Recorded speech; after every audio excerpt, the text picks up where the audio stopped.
بسم اللہ الرحمن الرحیم۔ السلام علیکم ناظرین، میں ہوں عظمیٰ اور آپ دیکھ رہے ہیں آپ کا چینل اسٹرانگ عظمیٰ۔ مولانا طارق جمیل صاحب دنیا کے مشہور اور معروف مذہبی اسکالر ہیں۔ لاکھوں کروڑوں لوگوں نے ان کو سن کر اپنی زندگی کو بدلا، کئی لوگوں کی پریشانیاں دور ہوئیں اور کئی لوگوں نے ان کو دیکھ کر ڈپریشن سے نکل آئے، ان کو سن کر اپنی زندگیوں کو بدلا۔ کئی اداکاراؤں نے اپنی زندگی کو بدل ڈالا۔ مولانا طارق جمیل صاحب نے کئی ایسے محلے میں جو عورتیں تھیں جو اس طرح کے دندے وغیرہ کرتی تھی، ان کو اس دندے سے نکالا اور ان نے اپنی زندگی بدلی۔ اور آج افسوسناک خبر یہ ہے، انہوں نے اپنے ٹویٹر پہ خود یہ خبر دی کہ ان کے بیٹے عاصم جمیل جو ہیں وہ انتقال کر گئے ہیں، اور ان کی موت کی جو وجہ بنی ہے، انہوں نے خود کو گولی مار لی ہے، سینے میں خود کو گولی ماری ہے۔ جو ان کا گارڈ ہے عمران، اس سے انہوں نے پستول منگوایا اور اس سے انہوں نے اپنے سینے کی طرف تان کر گولی مار دی۔ لیکن ان کے بیٹے یوسف کا یہ کہنا ہے کہ ان کا بھائی جو ہے وہ ڈپریشن کا شکار تھا اور بچپن سے ہی ڈپریشن میں رہتا تھا، اور اس چیز کی یعنی کہ ڈپریشن کی ان کو میڈیسن دی جاتی تھی۔ اور پریشانی جو ہوتی ہے، جو ڈپریشن ہوتا ہے، اس سے جب انسان اس کے اندر داخل ہو جاتا ہے، جب ڈپریشن میں وہ چلا جاتا ہے، تو اس سے باہر آنا بہت زیادہ مشکل ہوتا ہے۔ اس کے لیے کاؤنسلنگ کی ضرورت ہوتی ہے، اس کے لیے کسی کو ساتھ دینے کی ضرورت ہوتی ہے، یعنی کہ اس کی فیملی کے ارد گرد کوئی بھی ایسا انسان، جو انسان ڈپریشن میں ہوتا ہے، اس کے ساتھ رہے، اس کی کاؤنسلنگ کرے۔ ڈفرینٹ میڈیسن بھی دی جاتی ہیں۔ اور جو مولانا صاحب کی تقریر کو اور ان کی یعنی کہ جب وہ دعا کرتے تھے تو لوگوں کو محبت اور پیار کا درس دیتے تھے، لوگ ڈپریشن سے باہر آ جاتے تھے۔ لیکن بتایا یہ جا رہا ہے کہ ان کا بیٹا جو ہے نا وہ ڈپریشن میں تھا، اور ڈپریشن کی وجہ سے اس نے اپنے آپ کو گولی مار لی۔ CCTV فوٹیج بھی آ چکی ہیں جس کے اندر انہوں نے گھر کے اندر خود کو گولی ماری، کیونکہ آج وہ گھر میں اکیلے تھے۔ اس وجہ سے لوگ کافی اس طرح کی کافی ساری خبریں پھیلا رہے ہیں کہ ان کو کافی گولیاں مار دی گئیں۔ کوئی کہہ رہے ہیں کہ ان کی شادی ہوئی تھی اور شادی کے بعد ان کی طلاق ہو گئی، جس کی وجہ سے وہ ڈپریشن میں چلے گئے، اور ڈپریشن کی وہ میڈیسن کافی عرصے سے لے رہے تھے، اور جس کی وجہ سے ان کی موت ہو گئی۔ اللہ تعالیٰ جو ہے وہ ایسے برے وقت سے ہر کسی کو بچائے، دعا یہ مانگنی چاہیے، اور کسی کی بھی موت کو لے کر اس کے اوپر بحث نہیں کرنی چاہیے کہ ان کے ساتھ بھی اچھا ہوا ہے اور اس طرح ہی ہونا چاہیے۔ مولانا صاحب تو لوگوں کو بڑی تقریریں کرتے ہیں، لوگوں کو بڑی یعنی کہ نصیحت کی باتیں کرتے ہیں، اور ان کا اپنا بیٹا ہی ڈپریشن میں تھا، تو ڈپریشن میں کوئی بھی جا سکتا ہے۔ اس کے لیے ہمیں کسی کو بھی اس طرح نہیں کہنا چاہیے۔ انا للہ و انا الیہ راجعون۔ ان کے جوان بیٹے 24 سے 25 سال جن کی عمر ہے، وہ اس دنیا میں نہیں رہے۔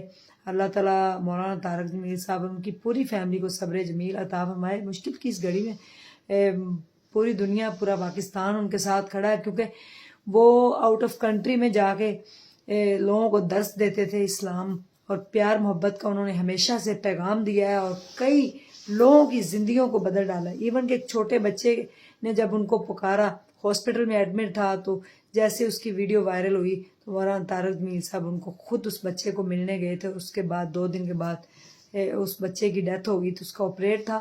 تو پیار اور محبت کا درس دینے والے آج غم میں مبتلا ہیں، اور ان کے بیٹے کی نماز جنازہ جو ہے وہ آج شام رات 8:30 بجے کے قریب جو ہے وہ تلمبہ، جو ان کا آبائی گاؤں ہے، وہاں پہ ادا کی جائے گی۔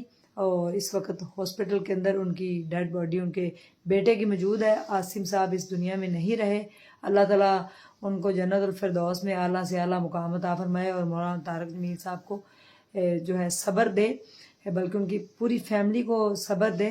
اور کل یعنی کہ تلمبہ کے اندر ان کی نماز جنازہ ہوگی، اور اللہ تعالیٰ جو ہے وہ ان کی مغفرت کرے، ہم یہی کہیں گے۔ اور ڈپریشن میں، پریشانی میں کوئی بھی جا سکتا ہے، لیکن ڈپریشن میں لوگ ڈفرینٹ سچویشن ہو سکتی ہے جس کے اندر جا کے وہ ڈپریشن میں چلے جاتے ہیں۔ اللہ تعالیٰ جو ہے وہ بچائے پریشانیوں سے اور آفتوں سے اور مصیبتوں سے اور برے وقت سے۔ ہمیشہ اللہ تعالیٰ سے اچھے وقت کی دعا مانگیں اور برے وقت کے لیے اپنے آپ کو تیار رکھیں۔ تو اس ٹائم غم کی ایک گھڑی ہے ان کے لیے، ان کے گھر میں ایک صفِ ماتم ہے. اللہ تعالیٰ جو ہے وہ ان کو صبر جمیل عطا فرمائے. اور ڈفرینٹ جو لوگ باتیں کر رہے ہیں کہ اس طرح سے نہیں ہونا چاہیے تھا, انہوں نے کسی نے گولیاں مار دی, ان کا قتل کسی نے کر دیا, قتل کون کر کے چلا گیا, تو ایسا کچھ بھی نہیں ہے. ان کے بھائی نے بلکہ خود تصدیق کر دی ہے, اور ان کے گھر سے CCTV فوٹیج بھی آ چکی ہیں. وہ بچپن سے ڈپریشن کی میڈیسن ان کو دے رہے تھے, وہ نفسیاتی مریض تھے, جس کی وجہ سے انہوں نے آج اپنے گارڈ سے پستول لے کر اپنے آپ کو ہی گولی مار دی. اللہ تعالیٰ صبر دے مولانا صاحب کو اور ان کی فیملی کو, اور ہمیں اس کے اوپر کسی بھی بحث کے اوپر نہیں پڑنا چاہیے, کیونکہ پریشانی کبھی بھی کسی کے اوپر بھی آ سکتی ہے. اللہ تعالیٰ کی طرف سے ان کی موت آئی ہوئی تھی, اور آج ان کا اس دنیا میں آخری دن تھا. اور اللہ تعالیٰ سارے معاملات جو ہے بہتر جانتے ہیں.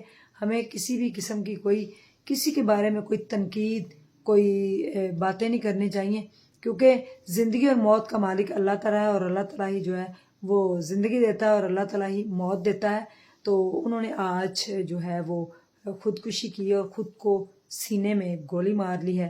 اللہ تعالیٰ مغفرت کرے اور مولانا صاحب کو صبر جمیل عطا فرمائے. اور غم کی اس گھڑی میں پورا پاکستان اور دنیا جو ہے وہ ان کے ساتھ کھڑی ہے, کیونکہ کروڑوں لوگوں کی زندگی مولانا صاحب نے بدلی ہے. مولانا طارق جمیل صاحب کی وجہ سے لوگوں نے اپنے آپ کو ڈپریشن سے نکالا. لوگ جو ہے وہ مسلمان بھی ہوئے, اور کئی عورتیں جو تھیں جو اس طرح کے دندوں میں ملوث تھی وہ بھی باہر نکلی, اور وہ نیکی کے رستے پہ انہوں نے ان کو لگایا. تو ان کے بیٹے کی یہ بھی کہا جا رہا ہے کہ پسند کی شادی تھی اور اس کے بعد طلاق ہو گئی, جس کی وجہ سے وہ ڈپریشن میں چلے گئے. تو اللہ تعالیٰ بس معاف کرے ہم سب کو, اور ہمیں اللہ تعالیٰ سے ہمیشہ مغفرت کی جو ہے نا وہ دعا مانگنی چاہیے, اور استغفار جو ہے وہ کرنا چاہیے. آخرت میں ہم نے جانا ہے, اور آخرت میں مغفرت اللہ پاک سب کی کرے. Thank you so much. Further جو بھی اپڈیٹ ہوگی لمبا سے انشاءاللہ کل آپ کے ساتھ شیئر کریں گے. اللہ حافظ.